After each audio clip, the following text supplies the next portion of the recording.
Lugendo goberwamu okulaba nga twongera obuweereza n'okwekuba mu ttooki eri obuweereza bwaffe eri bannayuganda bonna mu social economic transformation okulaba nga twagala okwongera okuddabulula abantu baffe mu mbeera zonna mu by'embeera zaabwe n'okulaba nga ensi yaffe yeyongera okubeera ku mutindo. Omulundi guno gavumenti etunuulidde nnyo ku nguudo, etunuulidde nnyo okugulawo enguudo zaffe ezi strategic ez'enkizo ezongera okuleeta n'okugabirira eggwanga lyaffe Uganda.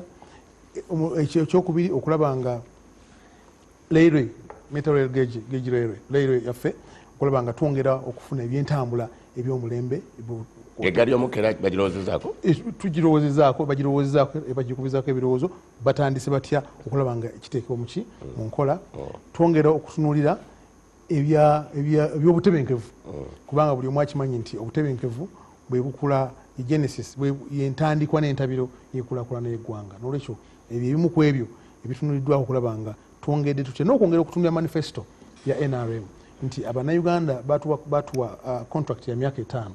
Mu myaka 5 tutambuddeyo emyaka 3 tuli evaluation kiki kye tusobodde okuba nga tukolera bannayuganda, kiki ekiganye, kiri makkati, kyekibulamu, kiki twetaaga okwongeramu okulaba nga eggwanga lyaffe Uganda ligenda mu maaso n'okulaba nga abantu baffe bongera okutuwa obwesigwa kulaba nga tukulembera eggwanga lino Uganda.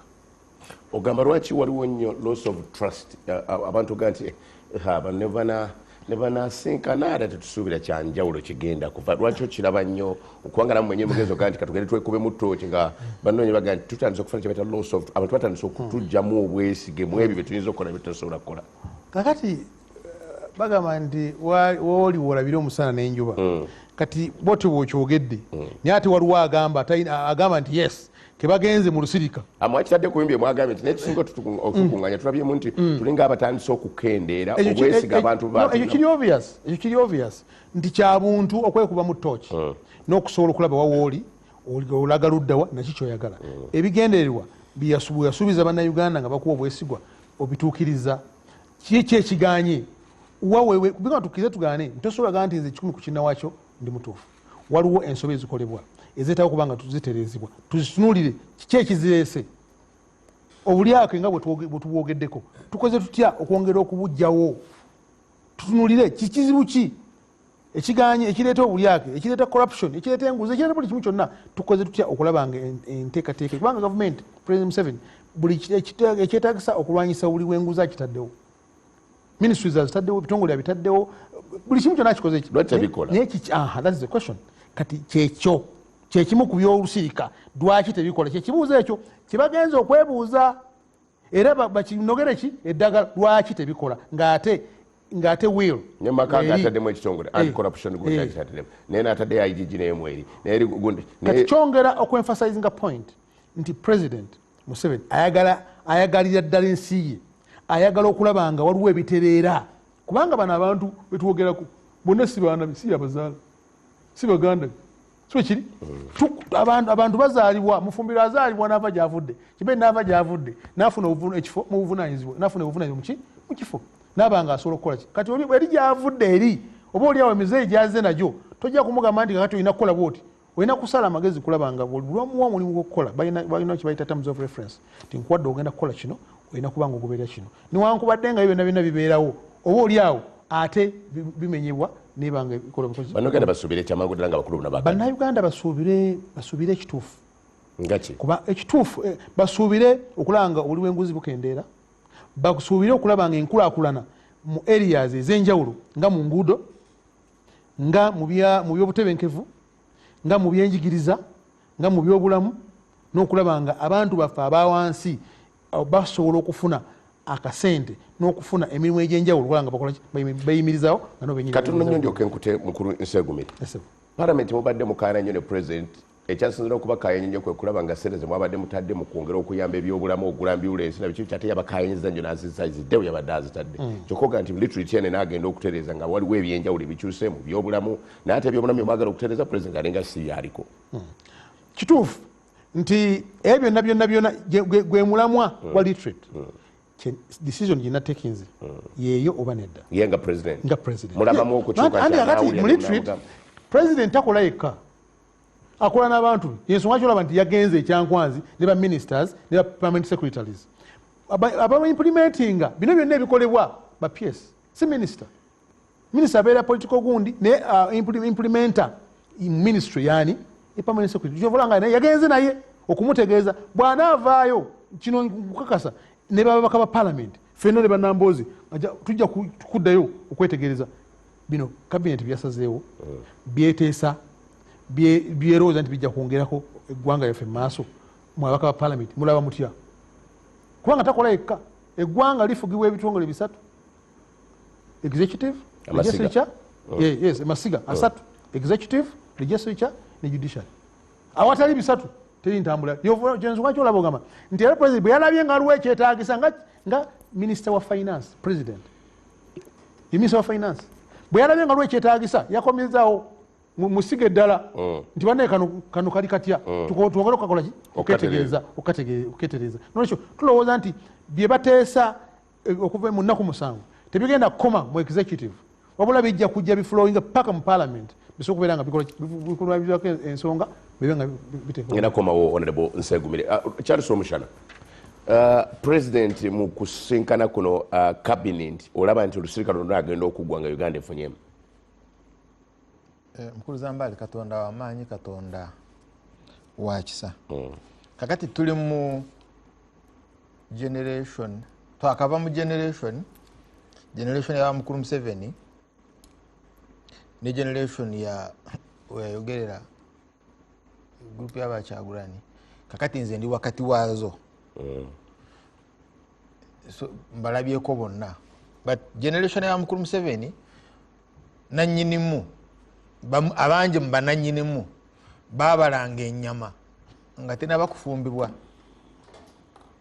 Ye generation Mukulu Museveni gyavaamu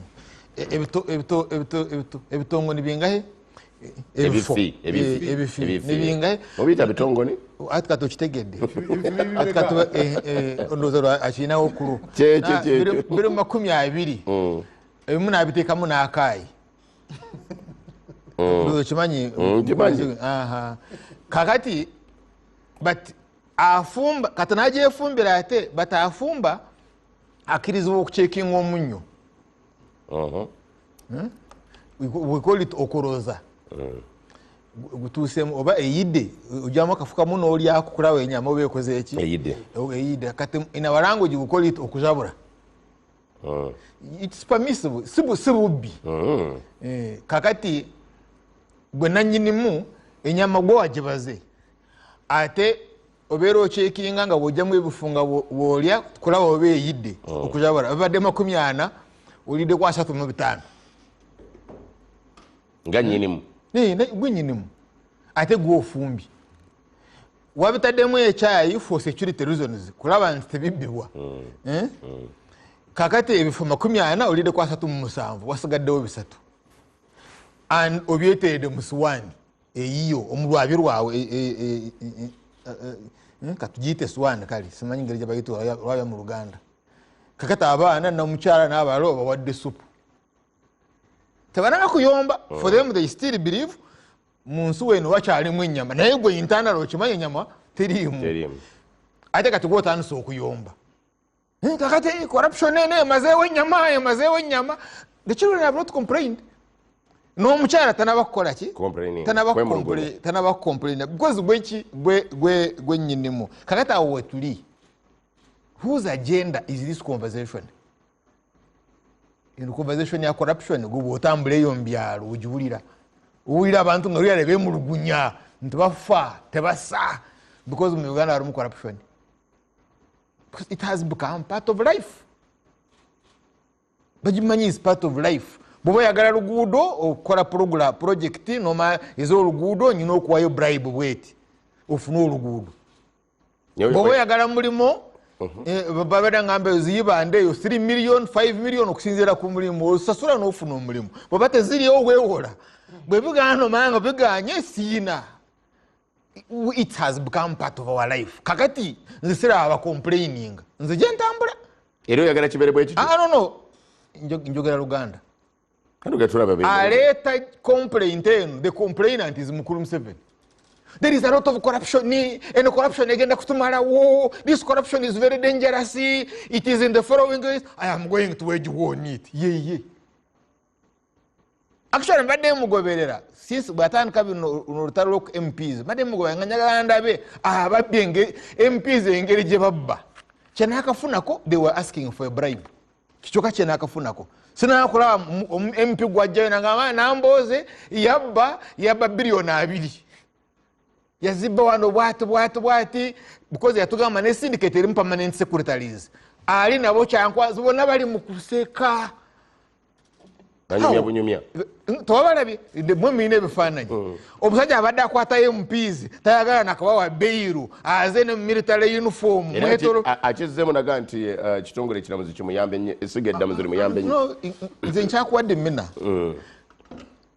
Bwano yakwata bakwata ba mawanda engeri gyakutte ba MPs ono basise nga running stories MPs are on the run naye nga gamba syndicate wabadde bagikola nani ne permanent secretaries ba permanent secretary abayise kyankwanzi gwolaba waliwo atidde they are all very relaxed ekibulawo kimu kyokka kufunawo cards batanu kukuba matatu they are really very comfort singa abadde balinayo sawunda singa boota you get it kakati kikulaga nti bategeera nkyanoonye ebigambo by'okukozesa so Mukulu Museveni is the complainant. This is his agenda. It's not a popular agenda. Chovola population eri cynical imtunulira nga bwa kubama oluyimba ate nga bwa imtunulira it's now okulabanga kazannyo ke yakategeera kakati eno audit unit gyakola yaliwo. When I was in the Constituent Assembly, namutwalirewo omusajja bamuyita Keitale bali yali alina file mungi nnyo corruption evidence. You know what they call evidence? Hard evidence. Bamukwatira ku reception abasekera banga tejo file tesobola kuyingira ninga what mwine birugi utekuza kutahamu kata mpita romshana nze ntuka ku mulyango olinga bamulidde odda ne file atenga bwe batuganga tasobola nakuba ndulu mukolido nange ninga n'okutuula naje you come and sit ninga but bwenze naye ne file bamuliddewo naga ona it's too late nakuita n'alagira ne bakola ki ne bamuleta nga tasaayo mbisati yonna ne file ne tugiteekaawo naga eno nga nungi nnyo munzigire mukope olina nga file nagikuwadda file yange bagibba. Indeed yakizuula nti file bakola ki bagibba. Amurede gena kyankwanzi mubuuze yakwata bameka. Now oyo yamuteekako nakayenga. I remember her very well. She was in his office mu office ye as an auditor. And they said they went to exile. Gendo nonyereze. You as an investigative journalist. Bobata nko kunonyereza ko bali corrupt. Yateekayo obutesi. Ono Keitale bamenye mbirizi. Now, never yingira mu ghost soldiers. You remember that case of ghost soldiers? Echali mu ghost soldiers nga babala manually omuko omunga tona bakufuna musala. And they got those ghost soldiers bintu nibegenda mu trial. Keitale na baba moving nga batwala mu URA. Kati now tugenze kweno unit. Jayogera ya revenue special taxes, whatever it is, it was there during the time of Fox Odois na abalala. Unit yaliwo. Abulire Uganda yakora pisinga etya where the smuggler was more powerful than the investigator. I know it for a fact. Wale isu zinyi twali tunonyereza nga gomunonyereza ko atene bamukuza gomukyanonyereza. Yes, ezo bazita this the IT modernization project funded by DFID Britain. Ebiseera bya Enbright omujuke w'omukyala Commissioner General nga deputy zaake ne Akabwai. Ellen Kajena was customs. She was the problem. But eventually she becomes the Commissioner General. Nagoba Zake, Nagoba Akabwai, Stephen Akabwai. He is OB, Chairman Electoral Commission, Interim Electoral Commission, CA, Chairman Interim Electoral Commission. In other words, I've seen all the names. So that's what I'm asking you. Whose agenda is this? Ani afumbye nyama, ani azibaze, ani abade. Aloza supu, aloza nyama, no hoja biwire, therefore we'll get to know enyama yabuze etya. Oba waliwo kulowooza nti ebifo bikyawe. Ebyokwata abaana bali ku supu, sibe ba complain katubugamba. Kankudire, Honorable Namboze. Promotion jana tutatonda zenga abakulu bana okusinkana kwabo okutagenda kugasa gwanga songa ate bobo ogera kimu nti bana agenda okuveeyo nga waliwo ekyenkizo ekiyamba eggwanga lino. Eso. Waliwo amanyi ebyaliwo kizibu nnyo okumanya ebibeereyo nga cabinet etudde kubanga ababaka ba ministers balayira ebirayiro by'okukuuma ebyama naye Mukyala Miriam Matembe wakati mu kukuuma ebyama yatubulirako ku lusirika lwa cabinet olumu olwatuula ejjinja bwe mbadde nga ngerageranya ebigambo bya Matembe n'olukiiko luno ndabye nga byawula kifo nti luno lutudde Kyankwanzi nti luli lwatuulawa Jinja naye nga in essence mu content naki lwe lumu kubanga naluli lwalimu abakozi ba government ba permanent secretaries ne ba minister. Matembe agamba nti yali amaze ebbanga nga alina ebintu ebikulu byalaba ebyobuli bw'enguzi ebintu ebitagenda bulungi ne president ebintu bye yali ayogera ebimu ng'alaba tebigenda bulungi n'agenda n'abulirako Minister Bidandisali.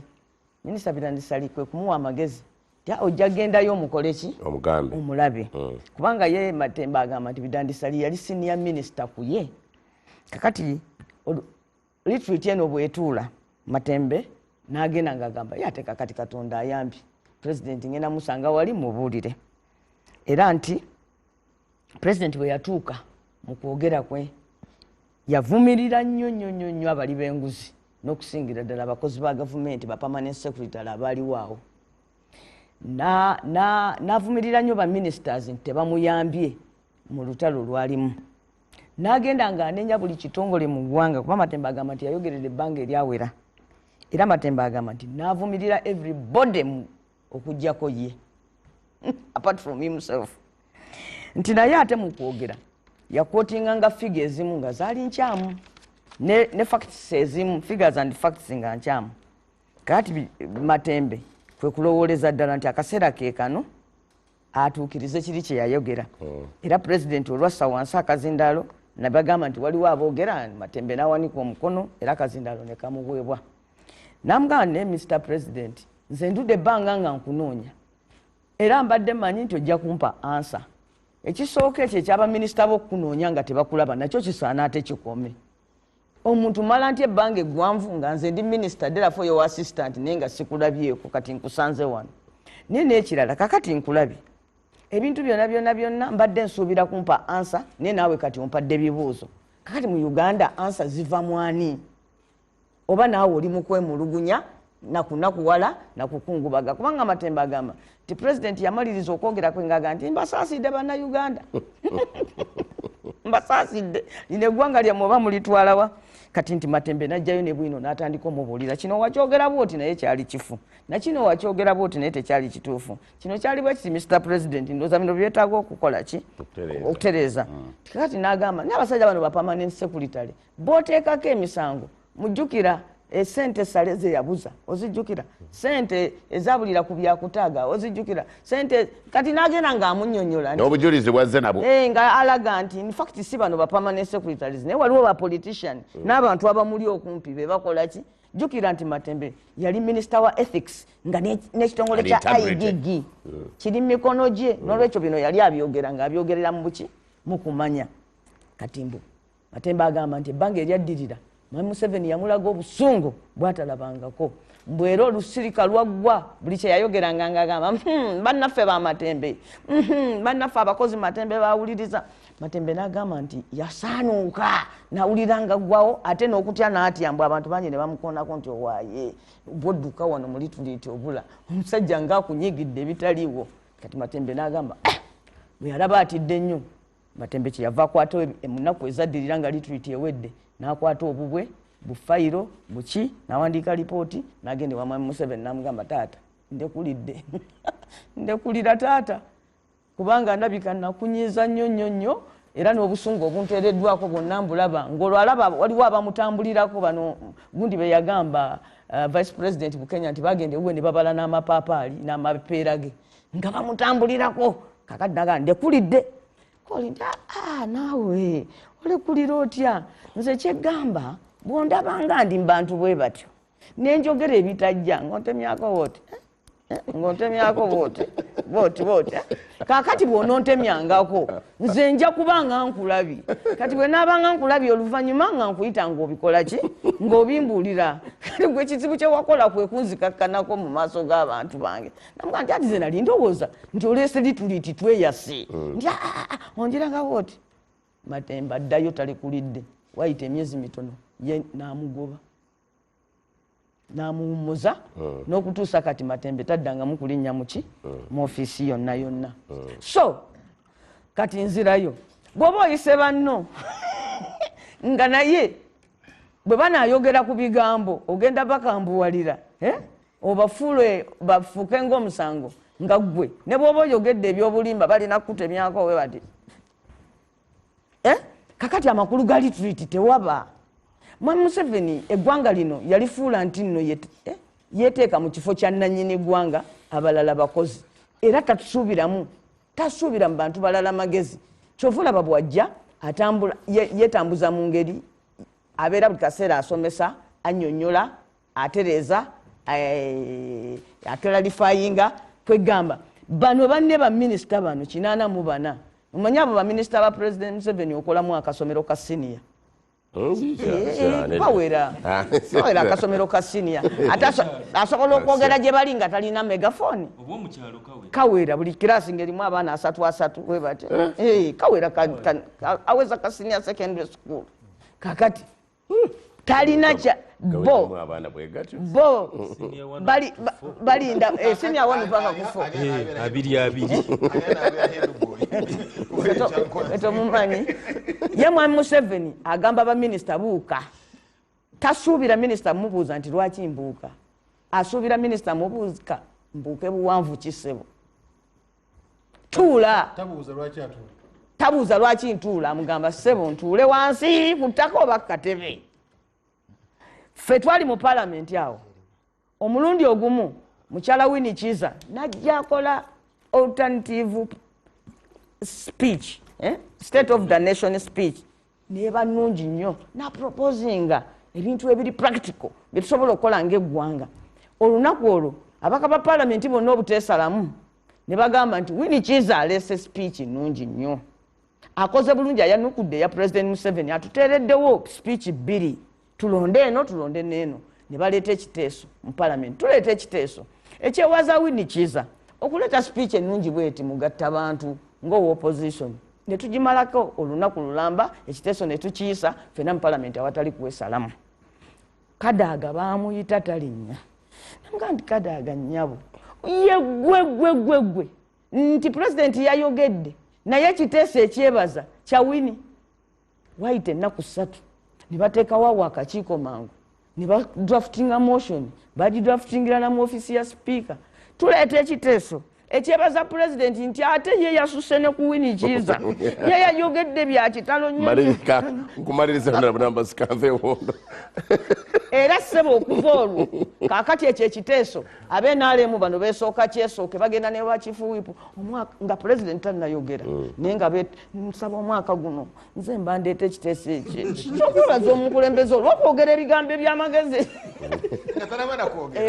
ngenda kudi wayisa Mufumbe olusirika luno abakulu bale beegeyamu era balowooza tunagenda ovaamu nga bamaze okubaga enteekateeka ezinamalirawo ddala obulyake mu ggwanga ekisooka bino byebyo wano wetuli kati bayite ebyobufuzi ebyokuwuliriza ate nga General Yoweri Kaguta Museveni ye kabaka w'ekisaawe ekyo afuna obudde n'aleeta empiki ejjawo ebiriwo. One ye custodian w'enguzi atya mu lukiiko olwo lw'abaminisita bw'olutunuulira ayinamu abantu be yazza nga bali convicted: Alice Kaboyo, Jim Muhwezi. kubira ebya Gavi Fund Jim was not convicted. He was censored by parliament. yes. Yeah.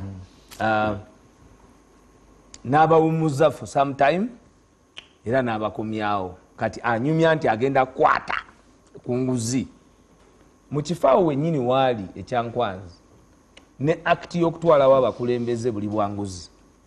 It's corruption. Ye mwennyini gya practicing awo yawambawo eyo institute ya Uganda bagifuula NRM. Kakati bw'obanga ne wooli wawambawo obuwambi wawamba ku bannansi ekyabwe mwete musaba kugenda banaye obudde nina butono obudde nina butono. Atereze mufumbiro tereza mukulu wange nti eyo National Leadership Institute national era nkozeseza lulimi lwenkozeseza era kyagambye wanga si ya NRM nange mbadde muwabula nti kyogere mu lusoga si NRM wabula gwanga segumire leko musajja amaroko nyonyo mulesi mtu wange kila maazi Teke mu lusoga. Independent Electoral Commission. Amanya bwegati. National Leadership Institute. Yes. Kale agitegedde abawuliriza batera okwawula enteekateeka yange y'ebigambo nti ne we baali bawambawo awo ekyakwanza. It is supposed to be an institute for the whole country, for every person.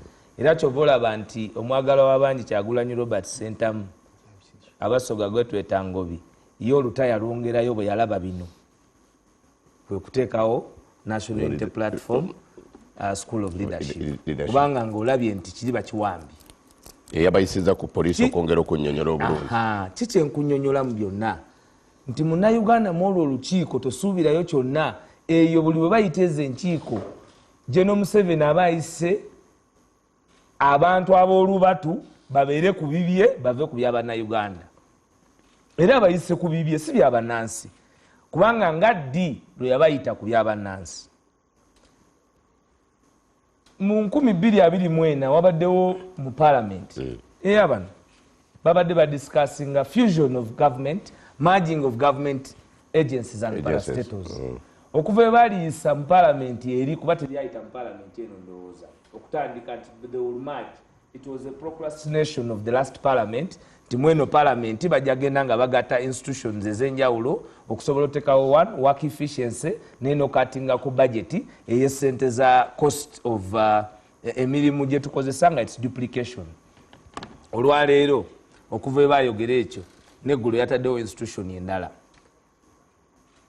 neggulu yamaginzeewo akalala akatono bonna buli attached ku budget ya ku muwa musolo ate buli attached ku budget y'eggwanga naye ate buli sente bazifuna under the auspices of classified tebinnyonnyolwa nabo buli ake buli awo classified expenditure. Kakati n'ofuna obuzibu nti amasiga agakola gavumenti mu parliament efugibwa omuntu asimbayo ali sanctioned by the international players takirizibwa ku representing Uganda ku kintu kyonna. She's as dirty as she is. Tasobola kulitinga sanctity ya legislative arm wantu wonna. Kati oyina cabinet erimu abatwala amabaati bayinza okuba babayisayiseri ne mulimu abaki abamabaati musanga tegibasinganga naye mulimu kubanga mulimu abamabaati abagazza kale abali babye ne bazza oyina mu cabinet oyinamu abaki abamabaati oyina mu cabinet omwo mwenyini sente ziweereddwa mweno cabinet waliwo minister owa microfinance yegatta ne mukyala we ne batwala obuwumbi 2 mukyala we director era kati bonna gye bali eri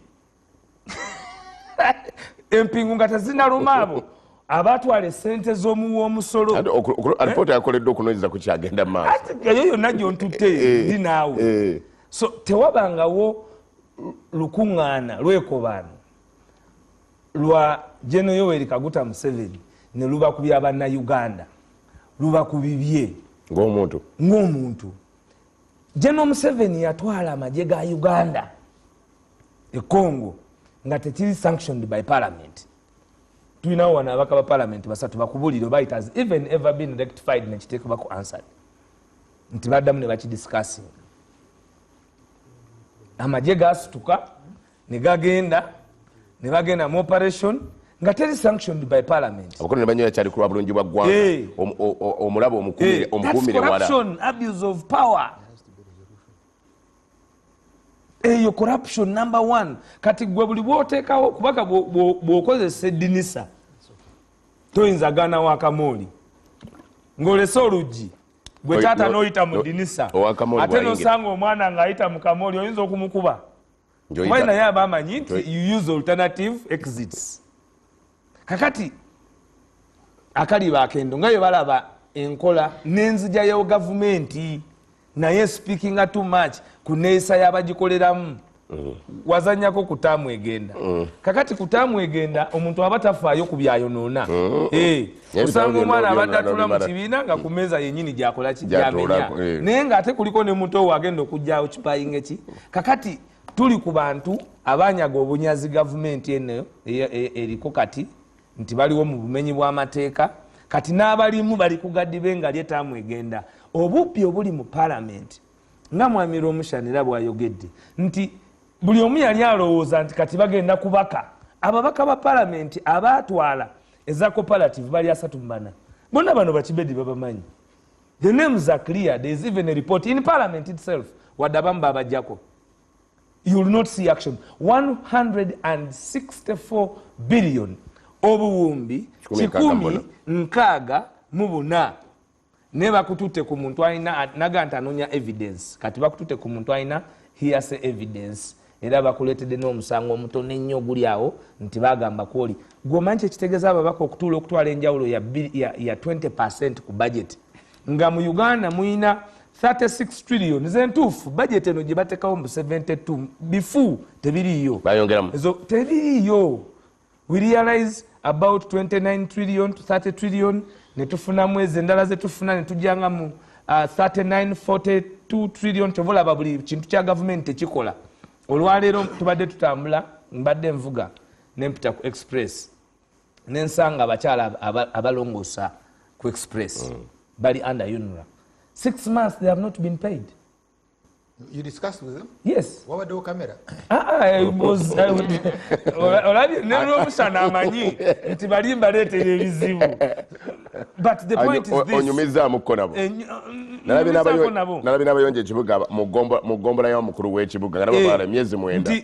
Nti bwe bakubuulira this time round ababanja gavumenti kye baakola system ku districts zonna bw'ogenda n'obuuza olwamala oteekayo omusaala the system is down. Abantu tebabasasudde naye this was the last quarter where every person akoze business badde ntyo byogera si mulimu gw'aba minisita kubeera mu field omulimu gwabwe kubeera ba minisita era n'agamba ng'oli minisita n'obeera ng'omulimu kubeera minisita.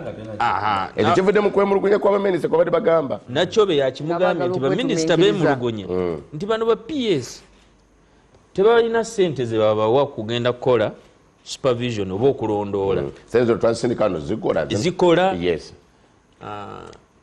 Jjukira wano buli muntu yenna kwegamba Abaganda balina olugero oluga nti muwogo akayira kuse bw'oba wakamutandika wano ng'enjala ekuluma olwawo muwulira nti akaawa olwawo muwulira naye bw'otandika omuwulira nti okusse lwotandika omuwulira nti akaawa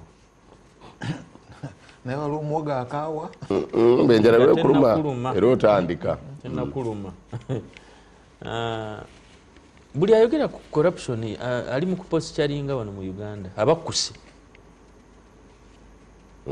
Teri muntu yenna ayogera ku corruption mu Uganda ng'enjala ekyamuluma. era bamala okukutawo kati abantu bonna bakifudde nga kintu kya kutuzanyirako posturing. Nalabye wano Mr. Ochairap yaddirira Ramadhan Gobi yagenze nayogera ku NBS wano wenyini nagamba we are fed up, I am tired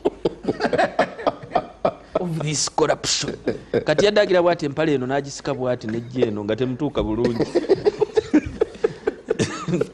mutunuulira kabanda nebali kusonywa ng'abaana ba NBS lwaki batukola bubi ne baleeta abantu yabadde nti atudde abakkuse muwogo kati lwatandise okukaawo. I'm fed up. Omanyi ensimbi za gavumenti bwe zitambula onabonamboozi abimanyi ne bw'ozimba toyireeti emukono nga disitulikiti erina okukusasula terina buyinza bukuwa ssente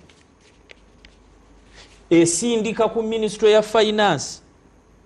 Minisitule ya finance yeyeesigaliza obuyinza bwonna obusasula omuntu yenna ayagala ensimbi y'omukozi wa ensimbi ya gavumenti ne bwe guba musaala gwaffe ogwa parliament ng'ogenze oba waŋŋanda Kayigwa ne Kunobwa bagamba tusindise omubaka ayogedde balina bye bakiyita tu bo bakwata epeesa ne bagaa nti kale azifune naye nga Gobi talinaga nti nange nzikiriza nga tannakkiriza ewaffe naye basindika emirundi 10 kati mu sente zitatuuse ku bantu abanja we yagenze nga wabanja ku district nga bamugamba tusasudde tumaze yiye genze finance ye kati Gobi ye yalese eri eggulire nti system kakati bwowulira nga owa finance agamba owulira sebo goberera kino gwe bwowulira nga owa finance agamba we are fed up we are tired nasika empale bwati amaze kukuta muwogo bakikulu bya good witness katunoonye above him yani naye gwoga nti bali kyankwanzi banatana nakusaba sawuna na Chanis batusekerera bali mbadde nkulaba ng'oyogera bwoti era nenzikiriziganya naawe nti bino bya posturing. Teri muntu ayinza kubba nsimbi za gavumenti ng'owa finance tamanyi naye ababaka abamu abakutte kubanga payment wanje ababaka abamu awo ngenda kujjawo payment si zonna zifuluma mu finance kubanga bwe tuba tunoonya accountability nti tooyi eno gyoyagala bakusasule essomero lino gyoyagala bakusasule eryerwegula primary school walizimba bulungi minister agenda supervising omukulu namuga nti stay in office is that your work kubanga ffe twagala accountability. Minister alwana agende ajja asanyuse ku bantu abalage nti akola naye nga baapointinga minisita ngono gwe baleeta nga alina genda mu ddwaliro oba omusuubiramu ki tomujjukira nze ntula ku appointments committee omumanyi ate no wa regional corporation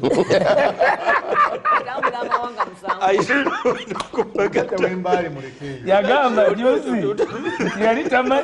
nti yali tamanyi yatereera atambula bulungi yawona luli yali mulwadde omuntu alwala yagamba bwati nze ndi kufakisera oli yalese erinnya yagamba nti ye yali tamanyi nti minisita aba ne kadi y'amafuta era ezimu ku nsonga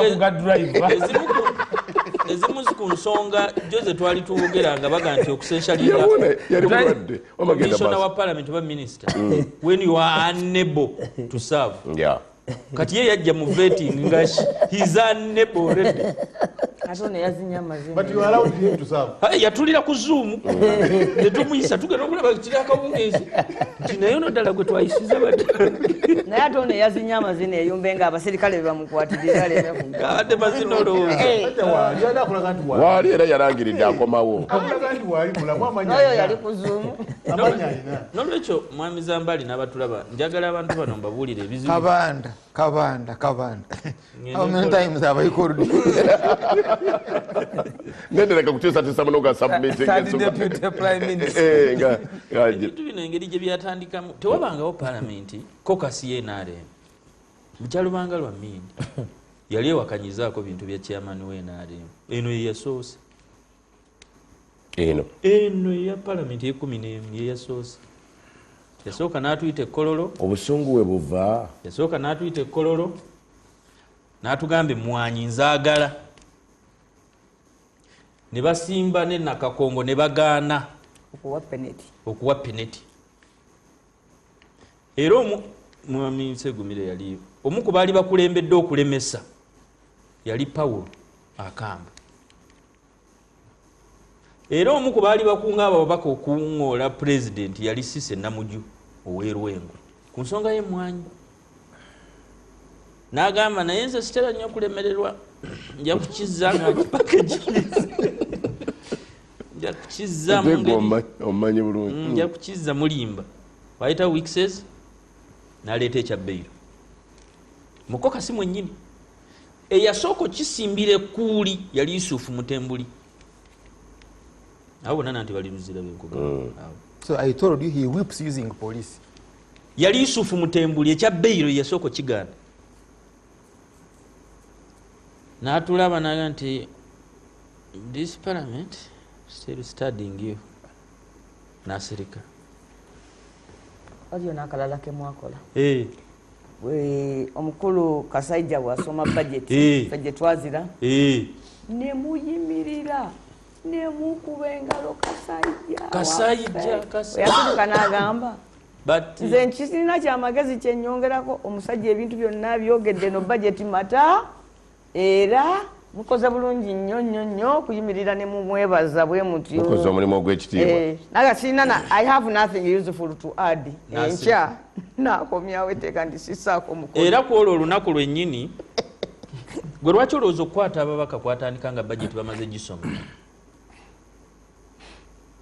lwaki kwatandika nga bamaze gisoma because yali akimanya agenda gizza mwe mwasala omusago kwa yasooka n'abuuza mwagala musaaye naye ng'ate yagitendereza n'agamba nnungi nnyo naye asiimye kubanga ze ndowooza kyava ku ekyo mubenyini bati ye tulageeko ko ye kale anti tugiyisa mu parliament yali yayita dda baleka bagisoma n'ateekako omukono amaze okuteekako ki omukono yamanya nti eno budget ebintu byange babijjeemu atyaka tebamuwadde mwakuba engalo n'agamba laba abayayefano bakuba engalo olwokuba bewadde amasomero n'ambulensi bazigulira abantu balowooza nze ndi musanyufu nothing useful to add eno nange budget makula roko ebisatu bye babijjeemu magoola 5-7 mye atyaka ali mu 2 aya woteri bagisasulira Lubowa bamwongedde ono waliwo investor lwabwogo gwe yaleeta you can imagine yamujja Singapore nti naye yo investor yamuleeta wano omulimu gwa investor ogumanyi kusiga nsimbi mu nsi yaffe gavumenti yene egenda muwa ssente kusigula obuwumbi egenda muwa ssente atuguleko emmwanyi nga gavumenti yaffe ate emwadde ezo zennyini nti lwaboogera mwamuwa biliyoni luli 37 luli nga mwamuwa miliyoni $10 anti ezo ze biliyoni 37 zetwamuwanga Nelson Tugume ono w'entuŋŋamu owa aya twamuwa ettaka ne tumusonyiwa emisolo n'azimba woteeri bwe yamala ogizimba n'agenda n'agisinga mu banka e South Africa omusango ne gumusinga abanjibwa obuwumbi 600 mwami Museveni n'agamba nti olwokuba hoteri eri in a strategic place egaba n'emirimu tujja kufiirwa nnyo nga bagimututteko kati Uganda kemusasulira ebbanja eryo ery'obuwumbi 600 nali njagala kufuna muntu mumubuulire nti hoteri nebagitunda esigalawo wali kubanga ye engeri gyakireetaga nti hoteri eyo yonna egende kati bw'otunuulira ebintu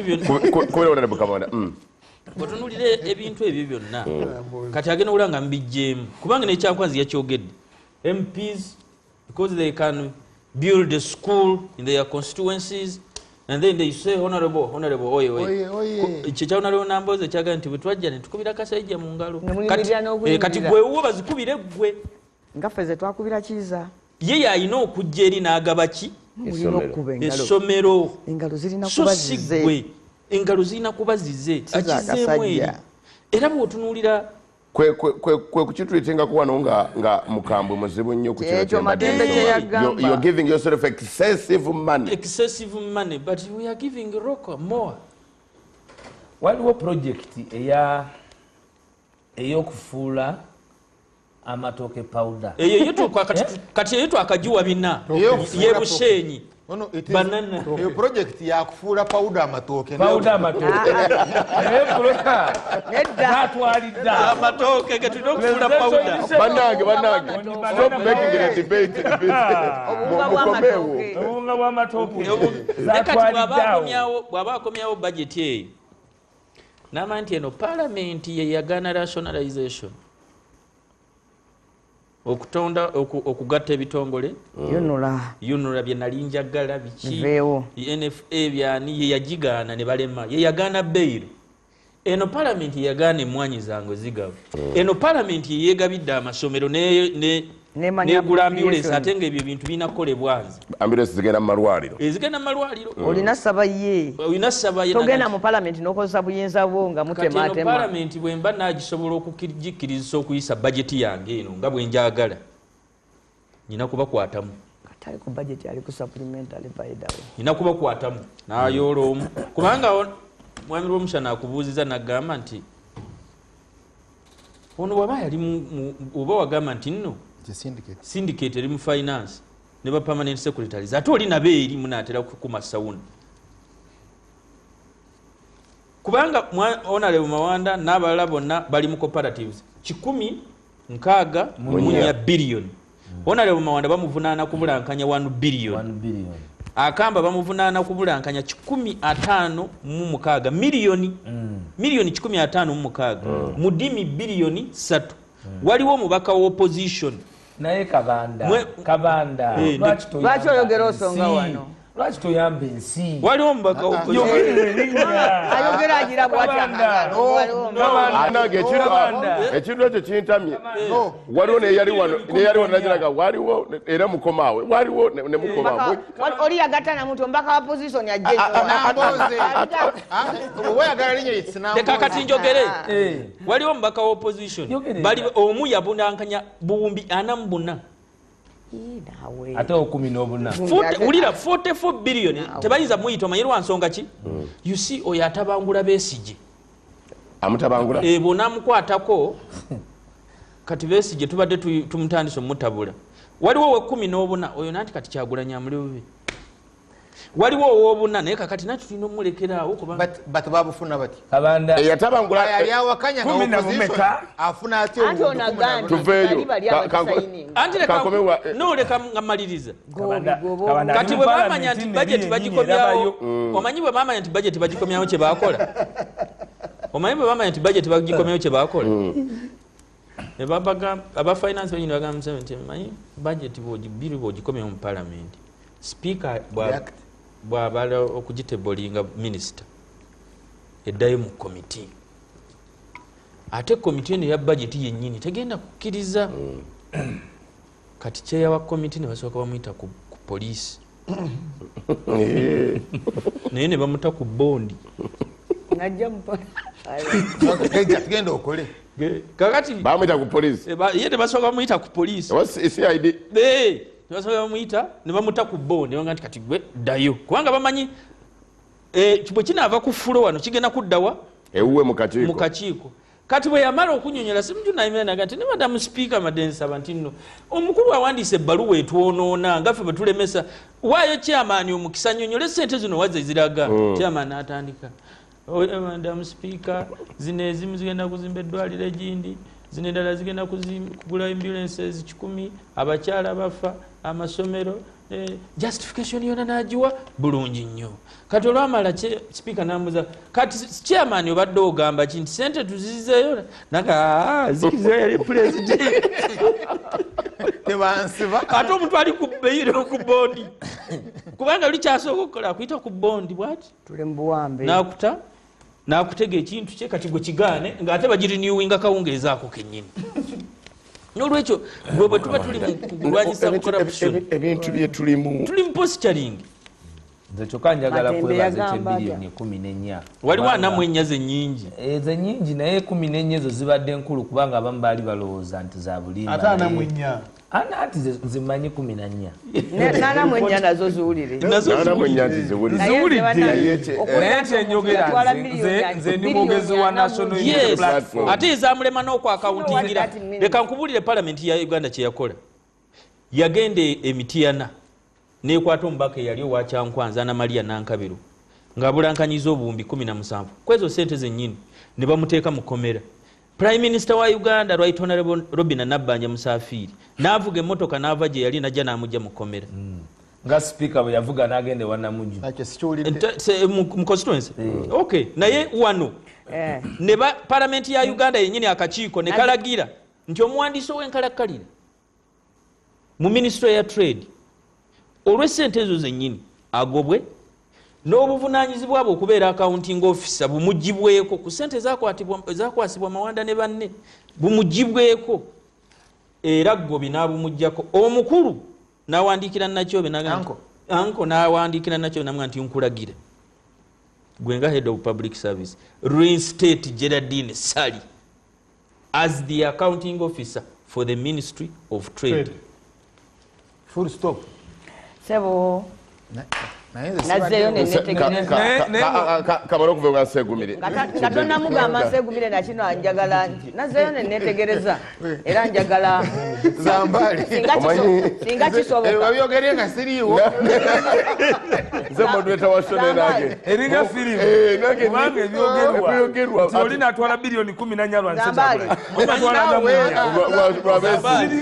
Zambali ojjukira ng'oli ku kivulu eggwanga lyaffe liringa Zambali ojjukira ng'oli ku kivulu ekijja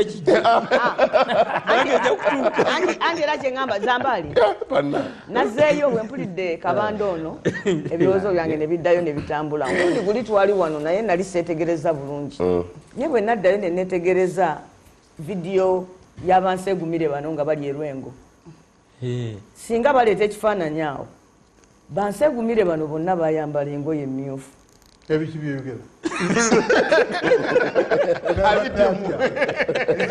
bayambala engoye emmyufu olwo amataayi nga mamyufu bwe gati nga bali ewa Erwengo saati ya Nsegumire teyali myufu nnyo yali ejjirira nsaba ekifaananyi ekyo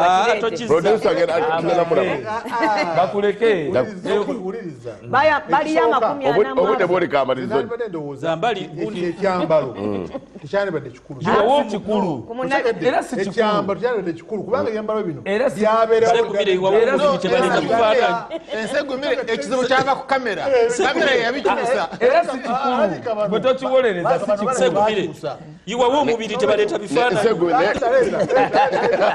naye nga wayambala bimyufu bya yero kamera yabikyusa nze mu ngoye zange eramu ebimyufu era kyagambye kolo saali mu myufu wali muki nali mu bbulu esuuti naye saati munda bayambala bbulu ne lwedi kwolwo yali neŋŋamba ab'NRM ku mukolo gwabwe mwenyekereteeke 40 yali ya white esaati yali ya white bonna ne kubulako eyajjukira olugoye olwa yero tebali mu yero olunaku olwo leta ekifaananyi lwakuba mwami Zambali ono kyategeeza omanyi babalaba puroguramu eno kati tuliko nga 5 naye omuntu ayinza okufulumaebonaga banamboozi obalabye wabaawo yeetisse omukolo kati onalayika yalaba yeetisse kankobe wasegule tuveyo ekifaananyi oganya okireeta producer ajakireeta mwakuswala mugenda kuswalira bwereera naye omuliro mukuma gwaki sebo ŋŋambye nti eno embeera ejja kuyigiriza abantu ennyambala olidde era bano bannange mbagamba nti kubanga tosobola kugamba nti kati bakomewo bagambe nti akati abaali ezayunula ne mutagita kubanga oli atuuka ekiseera n'abuuza nti bano be baani ye agambye nti ekitongole kiveewo nalaba Katumba Wamala almost shed tears mu parliament wati naye kyenjagala okubuuza nti abaka ba palamenti banaakola ddi ebituufu kakati linda kukamaliza bo bagamba ababaka ba palamenti nze ekyo kye twakola nze nali ndaba kyekituufu kuba nalowooza ministry Si eneddayo kyekituufu, ddi mwanyigana ebyomukulu. ministry eneddayo ddi efune bayinginiya ekole ki mu buzibu bwe tulimu eteekewo enguudo nze era bwentyo bwe najja naye kakati ku ssaawa eno ekyo kyekimu kati ekiri wali mu kolido ebitongole ebyo mwalekawo ng'omukulu agambye biveewo kakati mwali enguzi n'ebyo nabyo bikomewo amateeka gagenda kudda ne ge baali bavuddeko ne bye baali bakoze eki n'olwekyo banno bannange mbagamba nti enkola gye engeri gye bagendamu erwengeeyo nungi balina tukomewo kati nga kati etteeka balikomyewo kubanga kiri bwe kiti Nseegumire bwe bakomyawo etteeka ly'ebitongole ne tubizaawo kijja kuba kitwewaddeko ffeka obujulizi ti naffe tukkiriza twali tukoze kikyamu twali tulidde enguzi bwe tubanga kye twali tukoze kyekituufu tukiremereko ng'ababaka ba parliament. Yes, olaba omanto y'okuyimirirawo mwenna ne mugaana eryo ye salvation yokka eya parliament if parliament does not assert itself nakana akatono ennyo ke mubadde mulabawo akamunyeenya tujja kukkirira ku channel ky'abaminisita kye bagambye nti baminisita baagala allowance kugenda ku monitoringa nti beetaagayo ki batuule ku bwa minisita bwabwe ani abo baganye kati ojja tuuka ekiseera baganye nti ba MP nga ffe tuliawo tufuna musaala nti ate ba MP eyo munonayo ki owulidde nti tubeeraawo ne gu institution bannayuganda bagusasulira naye nga tegukyalina mulimu era we wali kyolunaku ne wabaawo omuntu agamba nti palamenti njijjeewo buli muntu agenda agamba nti wama kituufu ate babadde balina muki so baminisita baba tebasobola agenda ku monitoring nga ne palamenti tekyasobola kukola its oversight duty njawulo kino okuba ntuzeeyo mu mbeera ya decree nti decree zino zijja bulungi lwakuba zoba zisomera mu palamenti zijjanga biragiro ebitakwatwako naye njawulo nti wabeerawo ababaka ba palamenti kamweka information yawunzikira eddala bw'oba okusazeewo nti palamenti yeewambibwe ate n'oga nti naye bano tebafuna babbeiro kiba kitegeeza kati neriri essiga nalyo oliwambye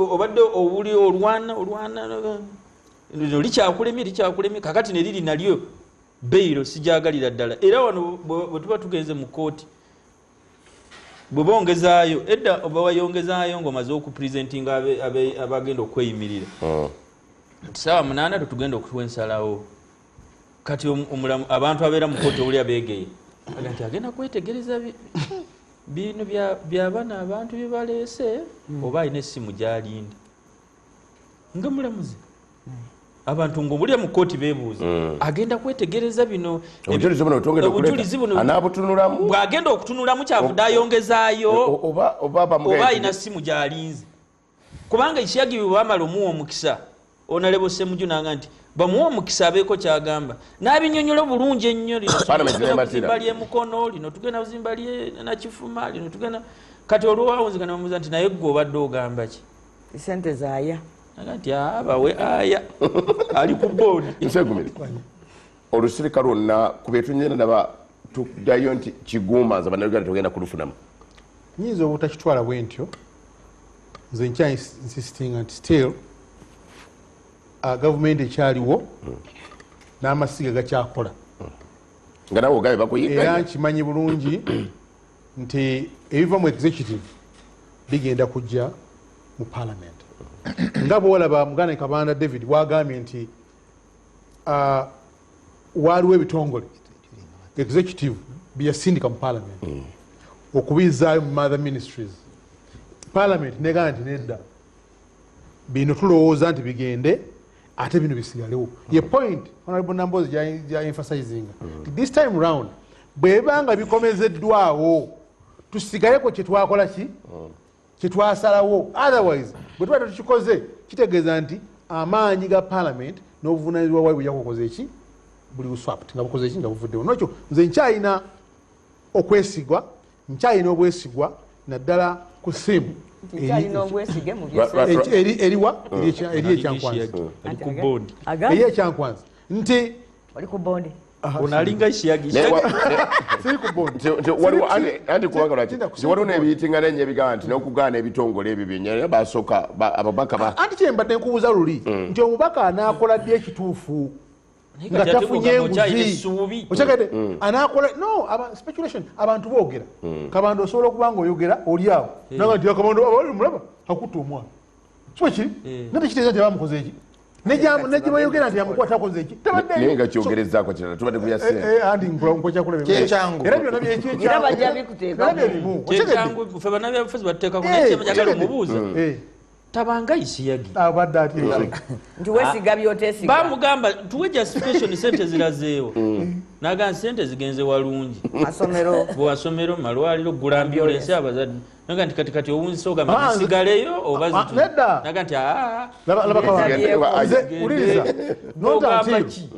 nti gweza tinyala ogamba tikwa byetogedewa bano bakulaga nga parliament yingi batadde ku mulabba okunyiga parliament yatadde ku mulabba kituufu so kiri naye parliament ekyayina enkizo era ekyayina okusobola okuvaayo lwaki njogera bwenti nti executive eri kyankwanzi eri mukuteesa ebintu byerowooza nti bigenda kuyamba eki eggwanga biveeyo bijje mu parliament kati parliament eyise ke kaseera kegenda okubeera nga eri mu test okulaba nti ebyo ebiyamba ejja kugoberera ne executive ebiyamba eggwanga oba waliwo ebitulowooza nga byetaaga okusunsulamu ate obuzibu oluvuvumu lubadde lwetulawula wona nti ababaka basinga obwenyi muli kudduka munanywera ate baliwa tujja kunywera kubanga kabanda akugambye twali ekololo emwanyi tumanyi system ati mwanyi zina okusigala mu bannayuganda oli obwo aba ayagala mwanyize ng'ayagala kumonopolizinga agule ettaka asimbe mwanyize azikoleko byakola biyitaaga omuntu omulala yenna naye mwanyiza bannayuganda zisigale nga bannayuganda basobola okuzikolamu okuzifunamu omugaso era nga basobola ebinaava ekyankwanzi bwe biba biganyula muntu omu nga tebiganyula ggwanga lyonna mugenda kuyimirira anti kakati nakugambye nga ntandika nti uganda waliwo lwamasiga ameka asatu executive legislature ne judiciary olwekyo amasiga asatu ago nontantiru gonna nga gatambudde bulungi eggwanga ejja okuba nga litambula bulungi bwe ganaba gonna geyuzizaamu nga limu terikiriza linyayo okukola eggwanga terijja kutambula buki terijja kutambula bulungi nokyo mukulu kabanda tewali ali ku bbeiro tewali ali ku bbeiro naye bannayuganda gyekisenkuwa ekyokulabirako nze nadde n'essomero okyagedde sente kizito ebukalamwe president byaga nti biveemu lyakoze eki lyavuddemu sente zirage oli mumativu siri mumativu ku sente uliza loko nga ate naye loko naye erimu ebintu bibiri bwana kabana benjega bategeere bajjukire nti ensobi bwebanga yakolebwa luli parliament yes kubanga parliament yawa loko parliament yagana nali mu parliament eyo fenna twagamba nti no speaker n'agamba the eyes have it n'asituka n'agenda n'ayerabira n'okwadijaninga tayebwa deputy speaker kati speaker presidinga ki sagala oyambale kyali obudde bwange abaddamu information mamise gumire kambuza onalewo nambozi parliament ey'ekkumi kamubuuze mu y'ekkumi yes kamubuuze mu parliament ey'ekkumi yayisa nti tugikwateko parliament gwe nakati kyokkiririzaamu kakati gwe lwaki ogati ekyayisibwa mu palamenti okikkiririzaamu naye nga wulire kyanyonyodde wuliriza ngambe bwe mumuwa obudde tegeze kyayogedde ng'aluulinga nti no the eyes have it naye ng'amaloboozi neeno biru eyasembyeyo eno eya budget the nays had it ne bagamba nti the eyes have it singa wuliriza etteeka ligamba ki singa speaker alulinga in favor mu motion ebeereteddwa nga babaka tebakkiriza kyekiddako namboozi anti laba kiri bwe kiti bwe mugambira wamu naye kizibu nnyo okugamba nti wuuyo oyo mumubbe mbeiro n'oyo mumubbe mbeiro n'oyo mumubbe mbeiro ekimu ku bite ya parliament ey'okukolinga bwekyo one is to safeguard parliament against imperialism ekibuzo kibuziddwa kulira ne mulondera wamu kakati gwe bwogamba mbwe mwaliyimiridde ne mulwana kituufu naye ekyo abantu abamu ono kyakuzemu nagamba omusajja leka nkuggyemu ekyakolebwa ambuuziza naŋŋamba nti bwe ŋŋamba essomero lyange lyagenda so kiri naŋŋamba nti oli ni favor okuwa loko emiliyoni 3 neŋŋamba nedda ne mugamba naye ensobi yakolebwa kusooka kubanga yawa loko sente okusooka palamenti tewangako loko sente tayebwa yayera leka munyonyola ono nze nali mu palamenti engeri leka mubulire n'ebyaliwo ng'oluvannyuma luwedde okimanyi nti aba opposition bano bawonalebo Nambooze bawandiikira sipiika wa palamenti nga bawakanya ekikolwa ekyo ekyakolebwa mu palamenti sikimanyi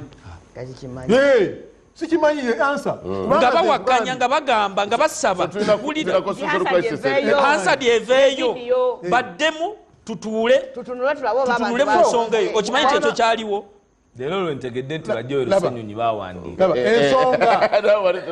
ensonga eri bbiri contestion eri ku nsonga bbiri sente za loko nanyini company eri registered by individuals okuweebwa sente mu budget eno netwala essomero netwala eddwaliro netwala ambulance nga luli yaweebwa sente parliament ebadde eyongerezako bwongereza ku sente zagikola ki yaweebwa sente zagiweebwa parliament gano kankubuulire mu parliament eri eyaggwa baleeta sente z'okuwa peneti mbw atizimbira eddwaliro peneti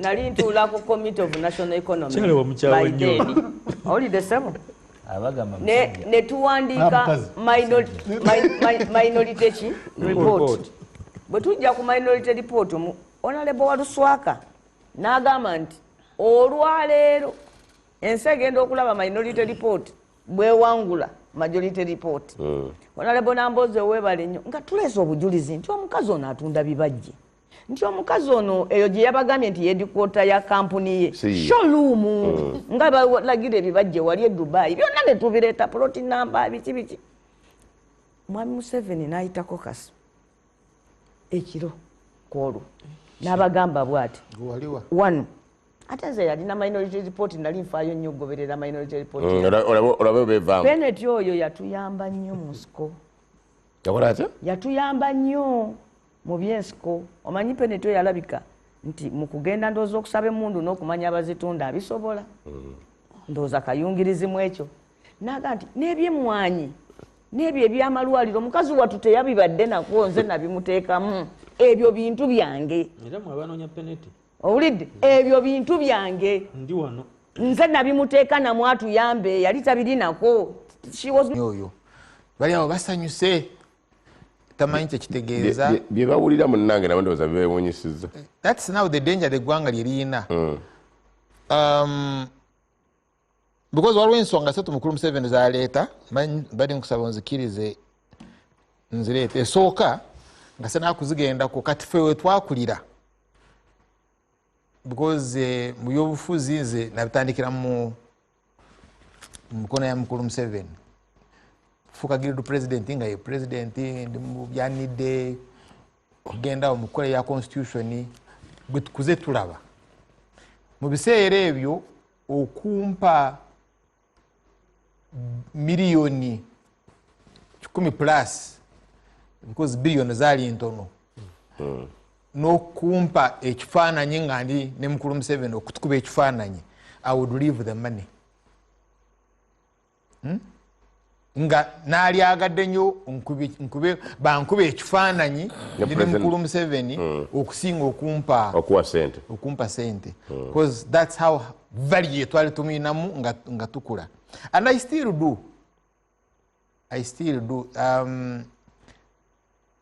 sandi enyumiriza kutuula mu audience ng'emutunuulira engeri gye mutunuulira kati I don't think I would comfortable do that bwe twali mu constituent assembly abakadde bwe twali tuyina abangi bafudde banabudere bamayanja nkanyi nga bakubuulira history gye twayitamu exactly byebiriwo kati why you saw CA ng'ekola ewa parliament obuyinza bungi nga tweralikirira president bye twali tutunuulira ebiseera ebyo kakati it's the discussion gye tuyina leero. It's extremely very, very sad. Now kakati mukulu Museveni yagambye ba MPs ababbi yakizeemu ne kyankwanzi nkyanoonya nze I'm still interested mu bujulizi because we don't need to let this pass.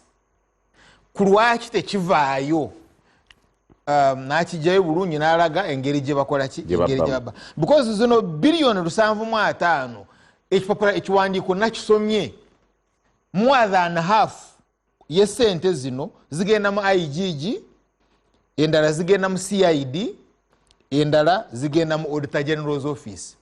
I read the document because the MPs bawa justification bawe ensonga kulwaki, and these are unfunded priorities.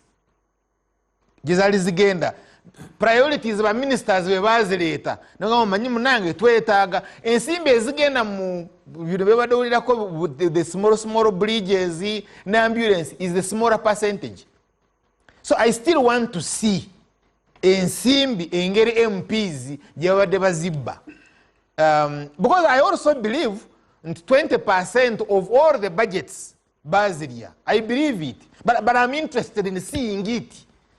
Nze nkiraba kankudi twagobera report ya SWIPCO gimanyi watu tuwabigoberera eyo SWIPCO ngebala bali bajuwa 3% ku procurement audit nti moroka webe egula million Japan naye nga Uganda government egambye nti egula million ngegula 7,000 Japan naye board yali ekola procurement negante egula million ekitegeeza Uganda efiirirwa 3,000 ng'endagaano egamba singa okizuula bakuwako 3% ku 3,000 naye bano aba SWIPCO basaba 3% of the whole million. And they got 3% of all of our procurements okusuka emyaka 3. Endagaano eno yali ejjamu classified expenditure still nazo basaba 3%. Endagaano eno yali egaana to audit IDA projects still bazo auditing ne bafuna 3% yazo n'enguudo ez'empewo. Can you imagine to have a ghost road? Ebyo byonna mberabyeko twamusaba tufune an independent audit of this money tumanye twafiirwa mmeka tulengeri gye tubanja. Nagamba mwanga abikoleko Auditor General naganze okubikolako fine naye omukulu ampe ebbaluwa because it's a special audit. A special audit under the constitution oyina okuba nga oyina ebbaluwa yani either ya RDC or ya president because the Auditor General akolera parliament nekati ebbaluwa tosobola kugifuna. But if we are to go and audit tusobola okufuna SWIPCO yatwala mmeka that we can get. Kati njagala kumanya MPs bana ababba babye mmeka abogerwako because already agambye ataddewo ne special audit mu office ya president enonyereze kwekyo but CID is already arresting them. Katogenda kubeera watena another audit another investigating unit mu state house atenga naye gobeera CID. There must be a problem somewhere. Mukulu Kabanda now kakati kamale na kino bobo banja abo badoyogera kwabo ba achaira but sitegeeza individual that system of finance waliwo syndicate wano mtawuni money lenders obanja mmeka mbanja bilioni 10 kakati nze ngenda kuwa bilioni 2 bilioni 8 zangi cash okiriza ye nimuhandike endagaano bilioni wewoze bilioni 10 naye ne bakuwa bilioni 2 cash kati gwe novaamu ebanja ne balisigaza and they pay them They pay them. So in other words, ekivunde kiri wali. I get you. In compensation. In compensation is yes. No gena mu court, no wangula government, atene court na yoji kati gwe singisa government. Ako kambe bya chetaga mwaka mara mbe kunyonyere because I have followed those syndicates up to Supreme Court. But ekivundu kiri kyamanyi nnyo nti wekiri wali abera mu State House sanda bade kikuwunyira. It's too smelly. So you can't tell me nte kimuwunyira. Kakati bwe kiba kimuwunyira kulwacha ali kubuno. Obutono minister no chairperson of Human Rights Committee yayambala engatto ezakakondo n'agenda mu hotel Africana ayina baga file mu kabaga ku discussing na MPs. Why do you go to discuss official business in Hotel Africana? You are not even the accounting officer.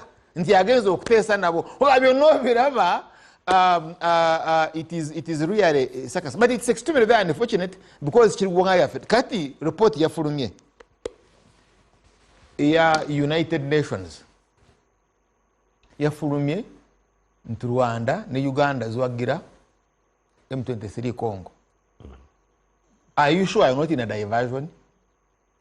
Unakuletera ikinanga n'ekintu bakiyingiza mu mawulire nembera nga mu discussing ebyo nga kumbi waliwo ebirala kyemane nga therefore ugobereranga mukulu Museveni abazaaki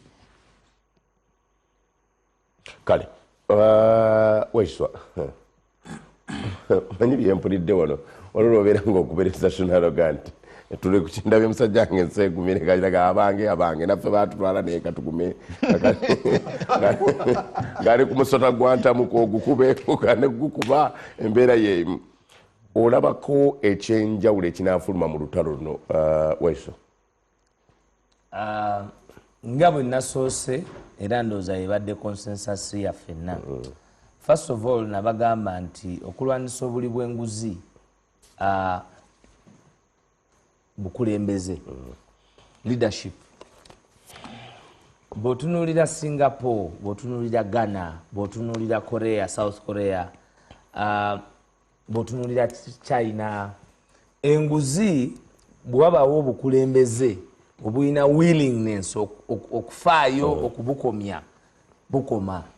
Naye enguzi bwe beetandikira ku the helm ku mutwe kiziba abawansi obutakola kike. Nagambye nti bwe balaba taata ayita mu dinisa tebayinza butayita mu kamooli kubanga taata ayitawo mu dinisa nduza lwa size. Kati omwana omuto wabanga ayita mu kamooli ye kaabakola ki? Kaabakozesa kubanga balabye enkola eriwo. Okuba n'essuubi omanyi NRA buli bweyogera oyogera nga eyatandise eggulu obukulembeze ne babadde emyaka 38 bagenda mwana. Ne mu Bayibuli Saala byatuuka nga birina okubaako obukakafu bwa Mukama nti alizaala. Nga Mukama alina okwongerako eddoboozi nti awadde 9 ajja kukola ki? Nga gwagambye ye kennyini nga naye essuubi likoze eki? Amuga tojja kuzaala tosobola. Kakati olwaleero tuli mu kuzaaza wa 9. Already asafalinga the law of diminishing marginal utility. Okulya ekintu n'okiddingana n'okikuta ng'olina kusesema kiseseme n'ekiba kiwooma kitya. Kati takyayinza kuba na busobozi bwanganga kizibu. Mu leadership mwennyini kino without contradiction parliament tebangawoko ng'eyina obukulembeze obuli incompetent, ng'eyina obukulembeze obuli naive ku the operations of parliament. Naive? Yes, bw'owuliriza naive obutamanyi obutamanya kuba bw'owuliriza Honorable Kabanda mbaka wa parliament ne n'ababaka bali wano baogedde ekintu kye boogedde it's a constitutional crisis. Twagana nti parliament yatuula negamba nedda speaker ali presiding over n'ayogera ekikyamu. That is a constitutional crisis kubanga oba affectinze the true representation of decision making mu byesente sitabiri munakusaaga. Era ne bakugamba nti nejjo ly'abalamu era ne speaker omulala yakoze kyekimu n'agamba nti biyite wadde parliament yabadde egaanye simply because you have an incompetent leadership tesobola kwanganga the challenges that we have of longevity of General Museveni's helm at power. Kubanga okubeerawo obwanakyemalira okuwangalawo kuba kwonoona institutions zonna. General Museveni bwe yali ajja yagamba nti ekibadde kimulemesa obukozi kwe kuba nti cadreship ya UPC eno yali evolvinze nga wadde president naye nga byayisa ba PS ba UPC balina UPC elementalism tebisobola kolebwa n'akola gyetwandiise robust change ba PS be baani kati be ba Diana Atwine baana bawaka abakulira revenue be bamusinguzi bawaka kati abewaka ate abakuli yetinzeemu obubina obulala nti bulabirira abewaka information nerere ekyankwanza abagambye yenda bajja mundeeta ab'enamagunga ontegedde namagunga girls bwe yali ekololo yagamba nti kati ekirungi kyenina ba revolutionary babbye nnyo naye bagaggawadde kati abaana baabwe bengenda okuwa emirimu nti ababbye nnyo. These are his words nga gundi alese solution ya lifestyle kuba singa wali ogendedde ku lifestyle audit Betty Kamyaji yali alese singa amonga ali munda singa Tayebu ali munda singa ne banafa aba bilioni 4 bali munda singa bilioni 14 ali munda kubanga wandi baddo bamakingira kubi bali mu kukola kati visa vyo budde baludde mu bukulembeze kati competences obukulembeze bwe tuyina wano muna Uganda tulina kuba muna suubi okujjako okujjawo ekizibu. But president yesibye nnyo okusiga eddamu z'okumuyambako nga gubateekayo tebamuwana bbeeyi anti ye ayongera kiri ekyokutta amasiga gonna okuba nga agayina mu ngalo ze nti ebbanga lyonna parliament era yali argument yange wano lumu ku pano nga ngamba the financing must be independent. Bw'oba oyagala judiciary ekole financing system ya judiciary erina kuba ne independent flow nga terina kujja kukuba mavivi gyoli kwegayirira nyamba. Ekyokubiri, what is their capacity? Obayambi otya abalamuzi okweyongera obungi okubanga tebakoma mu areas ziri accessible okugaba obukulembeze bw'obulamuzi kati ye ebimu ebisinga abyogera kyenagambye nti obuzibu Uganda bwebadde nabwo General Yoweri Kaguta Museveni without fear or favor buli kyakola aba akola kiganyulwa ye si bannayuganda era ezo enkiiko ogenda okuziraba nga ayagala yes parliament erina obuzibu era parliament eri corrupt from the speaker is sanctioned by the UK but is sanctioned but not on corruption. On corruption it is clear she was sanctioned for corruption kupa mabati kyeyozako agasi kyewozako kirala amateeka kuyisa tteeka nasomesa dda the Magnitsky principle amateeka ga sanctioning and international remedy tegakola nga ye bwayagala singa gaali gakola bwe gatyo singa ali mu ICC gyawuleza naye wano omusanctioning baba prevailing over omuntu alina eryanyi ono omuntu gundi ye Brora ali mukomera Anderson Brora naye omanyi kibamuvunaana okimanyi kozesa bubi mutimbagano nayogera ebigambo kwogera ku nguzi Anita Amongo Fatuma Nansubuga bamukwata okuva ku parliament lwakugamba nti Anita Amongo oli bwenguzi buki bamuwadde akakalu ka miliyoni eki yali yekalakasa ka miliyoni namba yali yekalakasa kwata ekipande n'okwekalakasa mu Uganda nakyo kikirizibwa kati gemaanyi ago goba oyina wano eri omukono omuwanvu gye gukola ki negukunona nega nti gwe Magnitsky tukwatidde wano kakati bw'oba oyina an indicted speaker ku international and local level kuba ku local level yeyongeza sente okimanyi yatuza obukiiko ne bakola ebintu ebitakolagana kakati solution ya Munnayuganda kujjawo bwannakyemalira because ekyo omwagala w'abangi Kyagulanyi Robert Center mu National Unity Platform baleetadde eddagala amaanyi g'abantu accountability must be based and anchored on the power of the people. Kale Honorable Namboze mu dakiika 2 tugabe solution. Bwe kiba ng'okutuula mu palamenti n'olobinga babaka banno nga muli mu budget making process ne baloketinga ssente ku project eri mu kitundu kyo nga ebadde efuuse ekizibu mu kitundu kyo ng'obwo buli bwanguzi then ekigambo buli bwanguzi mu Uganda kyafunye amakulu amalala n'ekigambo bubaka. Nze maze ebbanga nga nsala amagezi okulaba nga enguudo zino eziri mu municipalities ettaano ezeetoolodde Kampala zifuna a special fund batukoleko, nga gavumenti yeegamba nti nedda ebyo ebibuga bifuuke part of Kampala tulyoke tubikoleko, nga ffe tugamba nedda twagala tusigaza autonome yaffe naye mutufunireyo a special fund nga ffe balirwana baaki ba Kampala naffe twenyirize tusaanire okuliraana Kampala. Era sente bwe zaali identified ne bagamba tugenda zeewoola mu banka, babaka banange bangi nabatuukako nga mbasaba bawagire looni eyo eyitemu. Kati looni neeyitamu era byebyo wakuba nti nno nayo yammaze amamiima nti yakusasulira emyaka 4 ate ng'emirimu gyegenda okukola gyakuwangaala myaka 15. Kati bwe kiba ekyo nguzi nze ndiruzira kubanga ekyo nange nakikola because Museveni yateekako ba RDC eyo bano abalina ne ba assistant batambula bagamba abantu ombaka wamwe yatamanyi kulobinga, ombaka wamwe yatakoze enguudo ate abaka bazze sente zigenze ku ambulance ate obakutte.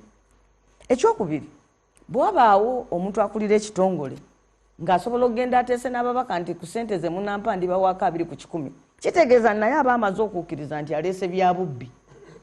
Otherwise bwe mba ndeese byalaali nga mbikoze na bulungi lwaki mba naligenzewo omubaka wa parliament yeno mugamba ti munnange mbeeko kyenkuwa ompisize budget bw'obanga naawe naye olw'okuba nti nabo bennyini baleeta ebintu nga bijjudde ebituli nga tebalina accountability kyova olaba nti batuuka ne ku mbeera eyo. Ffenna twagala okulwanyisa obuli bw'enguzi amazima gennyini eggwanga lyaffe lisaanawo, naye omuntu abuuza nti tutandikirewa, tutandikire kwani ekintu kino okubeerera ddala nga kiri rio. Sente ezimu eziyise mu palamenti zigenze kugulirira abantu bagende batabangula ebibiina byabwe. Kyova owulira bano basonga kuwaana mwennya ne bagamba tebasobola mwogera nti sente zitabangudde ebibiina ate nga twajjanga wano ne tugamba nti bannange entalo ezo eziri mu bibiina, entalo ezo ziriko omuseesa owulidde, naye olw'okuba ndi mu palamenti basobola okuyisizaayo sente omuntu ne bazimuwa nga batazimuwadde. Kyova olaba bannaffe abamu era bano bakimanyi nti bwe batuuka ku bino ebya siginiki ebyaki babagamba nti ebyo mugira mubireka bannange tebitugasa.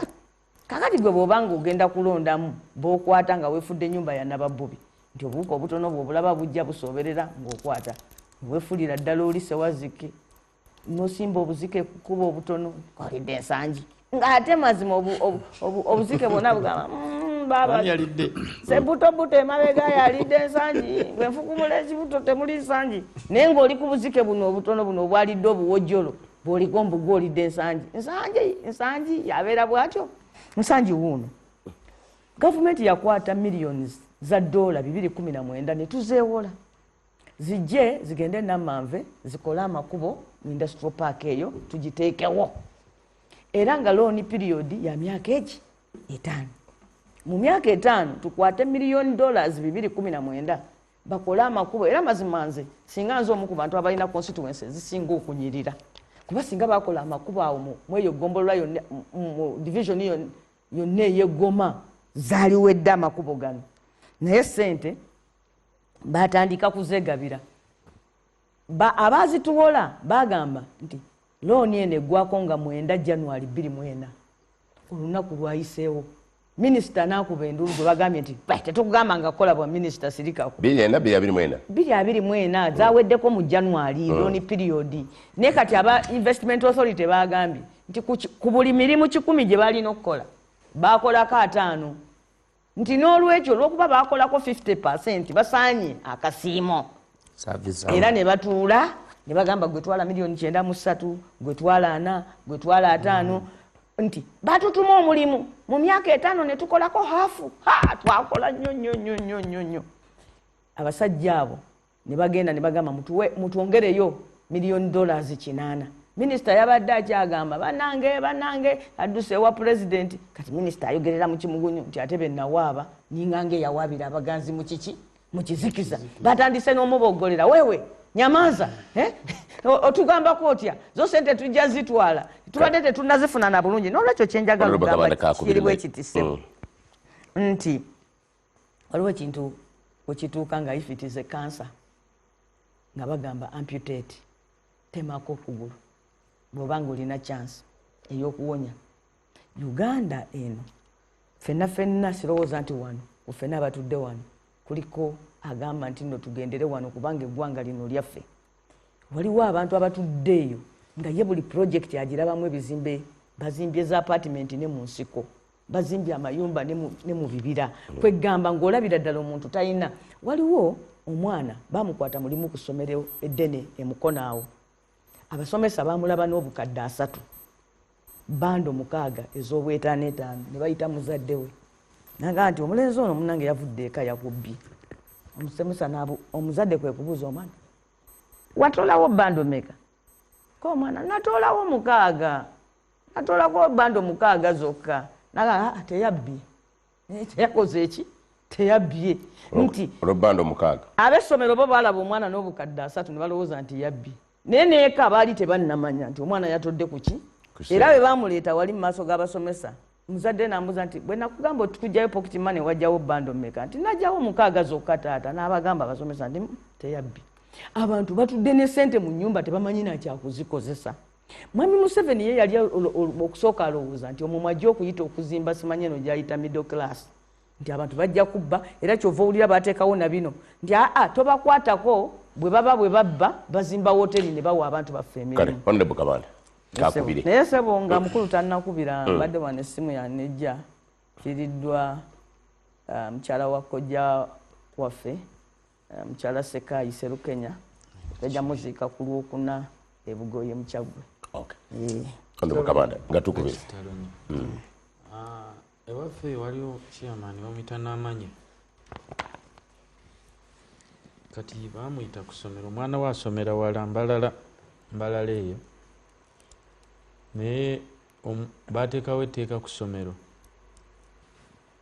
nti omwana bw'akuba munne fayini 2,000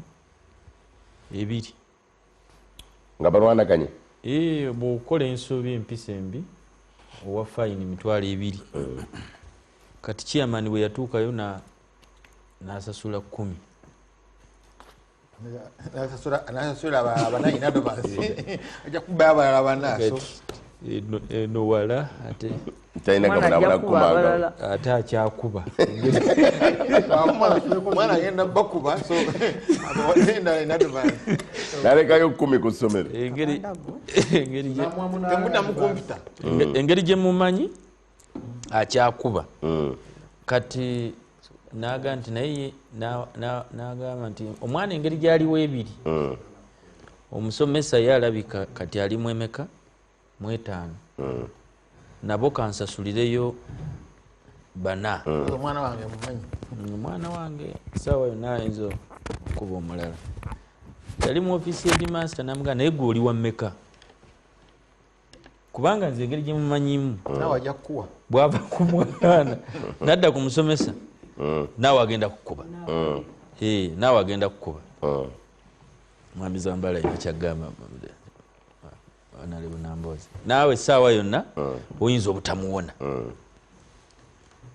kakati Uganda yaffe eno bwe tuli mu kiseera ky'okulwanyisa corruption bikwasa ennaku nti wano bagambye nti tugenda ku rationalizinga bayita okugatta ebitongole bya gavumenti kakati bw'oba ogatta ebitongole bya gavumenti olw'okukendeeza ku ssente ate muba mukyali awo nti naye batonzeewo akakiiko akapya unity tebeeramu bantu 1 2 unity tebeeramu bantu 10 unity bagigulira emmotoka eba ofiisi ejjudde kyokka nga ate muli mu kugatta bitongole bya kwegamba okendeeza ku nsaasaanya Uganda eringa mutabani wa n'amanya nti leero muba mukyawolereza kino enkya ne wabatukayo ekirala ewaffe kati mu Western Uganda empyo primaries bana ba minisita abo olabaawo nga toyina biliyoni okudda mu kalulu. Yes, toyingira. Now how are you going to get 2/3 nga MPs bo tebabye? Kale kyagezaako kugamba nti you don't even attempt No, because the electorate is corrupt. togeza nako nga tolina Ate naye akimanyi kyovala abairi bali mu kuseka.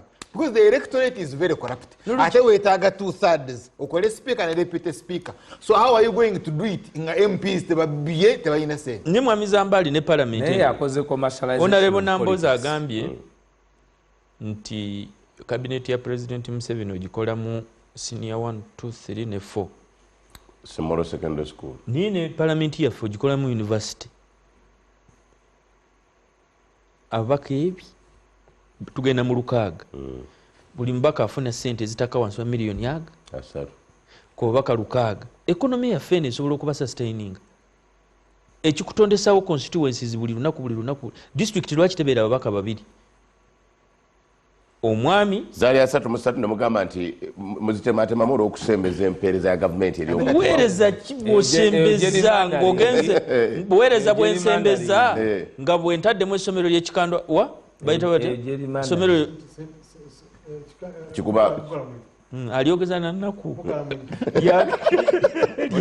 oli wagamba nti parliament